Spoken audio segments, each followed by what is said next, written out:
Hello, Patriots. I'm Lee Watts, and this is Patriot Point, your source for Kentucky news and analysis from a conservative, Christian, and common sense point of view.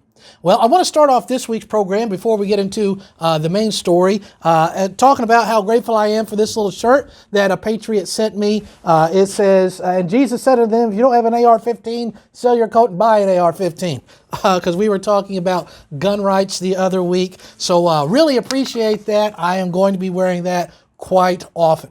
And talking about gun rights, that is going to relate to what we're talking about this week. And last week's topic, where I was talking about how Mitch McConnell and Joe Biden had struck this secret deal behind closed doors that now has been exposed, and that deal then fell through, that also relates to what we're talking about this week. And that is how the rift between Mitch McConnell and Kentucky Republicans is getting wider and wider, and Mitch seems to be doing all he can to increase the size of the rift between Kentucky Republicans and himself. I mean, if you think about it, when I was in college, Mitch McConnell was a senator. In fact, I looked it up. He has been in the United States Senate since 1985.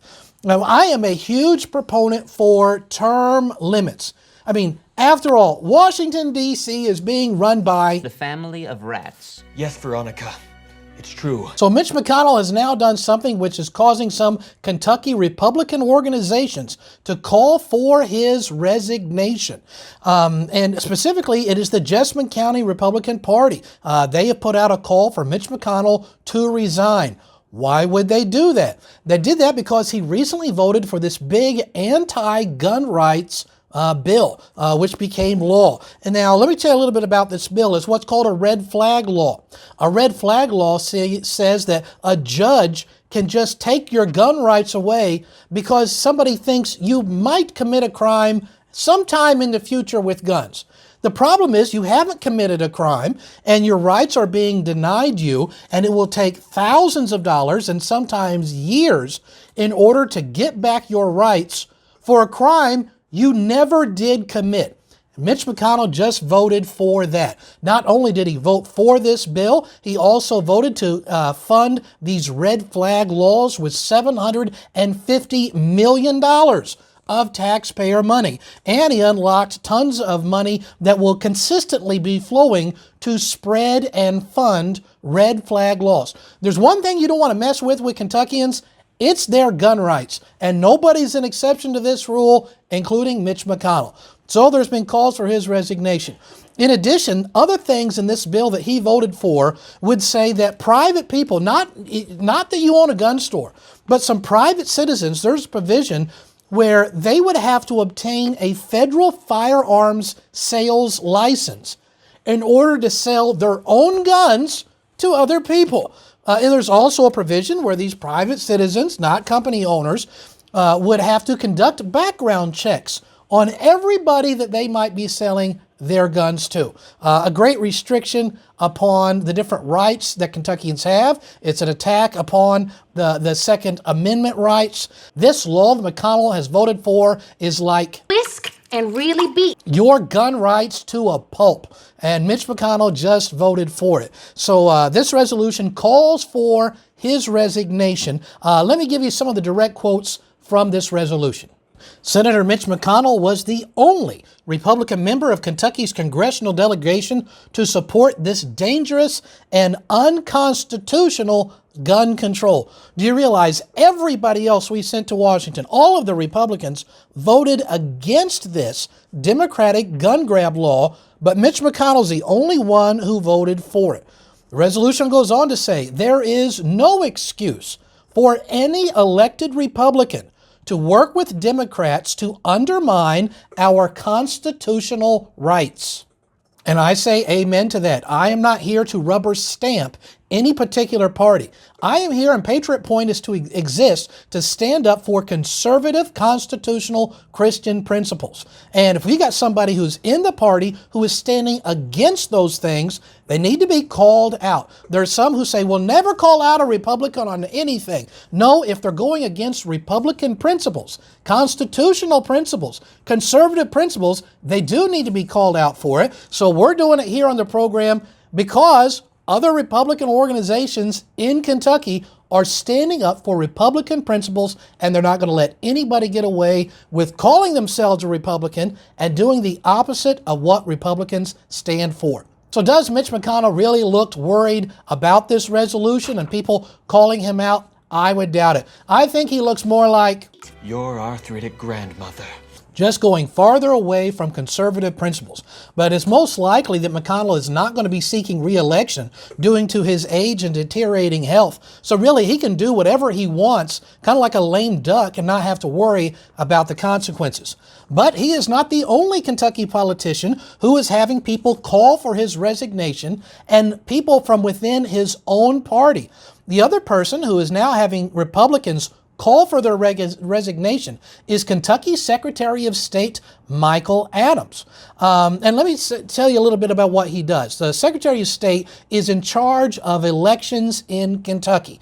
However, because of some of the things that Secretary of State Michael Adams have done, the Hart County Republican group, and I think it might be Boone County and maybe Grant or some others, but definitely Hart County, they put forward a resolution condemning and censuring Michael Adams for what he has done. A censure is just a public rebuke saying what you are doing is not approved by us here in the party. And what the different people have wanted, some Republican candidates have wanted a recount of some of the most recent election results. So what did Michael Adams do? Did he say, you know what? We're going to do a recount just to prove to everybody that the vote is honest and has integrity? No, in fact, he's been vehemently fighting these people in the courts to deny anyone the right to do a recount. He's publicly called anybody who wants it a motley group, and this is the thing, of people who want to see the world burn. These are not comments that are worthy of the office of the Kentucky Secretary of State. It is really beneath that. And he's going on to say a few other things. In an interview on ABC on April the 9th of 2021, this is what Kentucky Secretary of State Michael Adams said. The Republicans, in some cases, have a myopic obsession with security. Yes, we do. We want to see our elections secure, and Republicans are concerned about this. These are not the kind of words that you would expect to hear from a Republican Secretary of State saying the opposite. This is really something that you would expect to hear from feral monkeys which contracted hepatitis. So let me actually give you word for word some of this Republican resolution that is publicly censuring and rebuking Secretary of State Michael Adams for what he has done. Michael Adams' actions and words fly in the face of public transparency and either reflects a lack of confidence in recent machine tallies or reflects there is something to hide and is an abuse of office by a public servant in contravention of the public interest. They're like, basically, hey, if this was your opportunity to prove the machines are trustworthy and you are doing everything in your power to keep anybody from checking what you have done.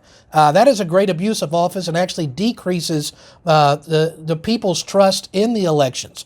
Not only is he fighting for people to not have the right to look into elections, he's proposing a new bill that he's going to be pushing next year in Kentucky's legislature that says if an election is more than 1% difference, you don't even have the right to ask and pay for a recount out of your own pocket, which would be changing Kentucky law right now. If you pay for it out of your own pocket, then you can pay to have the recount done. He says he is for election transparency, yet Ha! You're not fooling anyone. All you've ever cared about. Preventing people from looking into election results. There was one candidate, Miss Bridget Elley, who had wanted to have a recount of her recent election, was going to be charged $21,700 to have this recount conducted. she raises the money and pays the $21,700. And yet, Secretary of State Michael Adams, in defiance of what the law specifically says she has the right to do this, fights against it, tells the judge this thing should be dismissed and we shouldn't have to obey the law that says you can actually get it. This is an insult to Kentucky law, and it feels like he's really kicking Your glutes! You feeling a good burn in there? Now we're gonna start working your thigh. So Michael Adams has been attacking fellow Republicans for questioning the election results and wanting to actually be able to verify them. This has raised such attention that even there's an article in the Courier-Journal. Let's look at that article right now. This is a direct quote from the article. On June the 27th of this year, Adams' behavior has many scratching their heads and wondering why all the dramatics. Why is he putting on such a show and doing such attacks against anybody who actually wants to look in and verify what he's been doing? The article goes on to have a direct quote which says, if the digital counting machines are safe and accurate, why fight so hard against verifying the results with a hand count? And these are excellent questions that deserve to be answered. So private citizens are spending their own money to pay for this recount, but the Secretary of State is fighting against them with Taxpayers' dollars. Now remember, back during the pandemic, I want to give you some history and remind everybody something that Secretary of State Michael Adams did. He worked with Andy Beshear to do three big things that Republicans are not happy with. First of all, he worked with Andy Beshear to have no excuse early voting, to put ballot drop boxes in every county in Kentucky. I don't like this idea of ballot drop boxes. And yet, Andy Beshear would publicly praise Michael Adams during his daily propaganda hour about working with him to get this done. The third thing that Adams and Beshear worked together on was to create an online portal to register absentee voting. You got these drop boxes just to drop ballots, and now what we've got is Michael Adams crossing the state saying, oh, how he's working to get laws to stop and change all those things when he's the one who worked with Andy Beshear to get it done in the first place. And those things could not have been done without the approval of the Secretary of State. So he's really kind of wanting to have it both ways. This is not a conservative principles putting into action. This is not Republican principles, which is why many Republicans are now calling for Michael Adams' resignation. Let me give you a list of some of the specific charges against him in this official resolution. He's been censured for false allegations, for defamatory allegations, again, against fellow Republicans, contravention of rights. Again, the Kentucky law, KRS 120, I believe, specifically says if a candidate is willing to pay the bond to have the recount, they can have the recount. That is their right, and he has been fighting against all of the recount efforts. This is damaging election integrity and failing to investigate fraud allegations. If increasing pressure from Republicans in Kentucky actually results in McConnell or in Adams' resignation, many of the reactions are going to be, Isn't that soothing? It makes me want to question my will to live. subscribe to Patriot Point, hit that like button, share the video with others. We picked up a lot of subscribers in the last few weeks. The channel is doing much better than This nation's economy. In conclusion, we'd like to thank you all for coming to this press conference, and we hope that you share, like, subscribe to Patriot Point. We like hearing from different people in the comments. And if you don't like what's going on Patriot Point, just send us a letter and address it to the cold heart of space. Thank you, and See you in Skinny Town. Population U. Until next week, I'm Lee Watts for Patriot Point, reminding you that liberty is not a spectator sport.